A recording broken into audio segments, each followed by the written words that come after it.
Less than a year ago, when extremists invaded the French satirical magazine Charlie Hebdo, killing 12 people, the public opinion was outraged. And last Friday, fire and bloodshed were once again the main themes in France. Militants carried out 7 separate yet coordinated attacks, killing at least 129 people. This incident was sufficient to ignite the feelings of European citizens, which is an effective way for governments to implant concealed political directives. C'est un acte de guerre qui a été commis.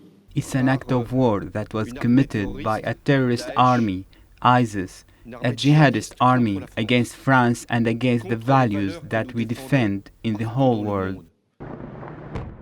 Syrians got used to hearing news of similar atrocities daily since March 2011. Yet what they are not familiar with is receiving such resonance in the public opinion worldwide when they face crimes against humanity, sometimes way more violent than what happened in France.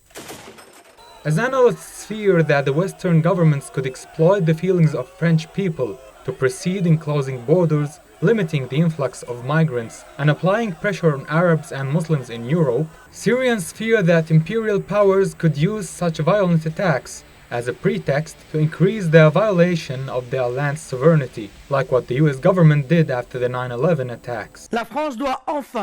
France has to determine who her allies and enemies are. Her enemies are those countries who maintain good relationships with radical Islamism. A simple comparison could reveal a huge difference between the numbers of innocent Syrians who were killed in schools, universities, streets, and even at their homes throughout nearly 5 years, and those who were killed in France. Murdering 89 people in Bataclan concert hall gives a flashback of how ISIS militants executed 25 Syrian soldiers. The death of civilians at Café Le Carillon and Stade de France could be easily compared to tens of thousands of Syrians who were killed violently for the sake of world powers that do not care about their souls.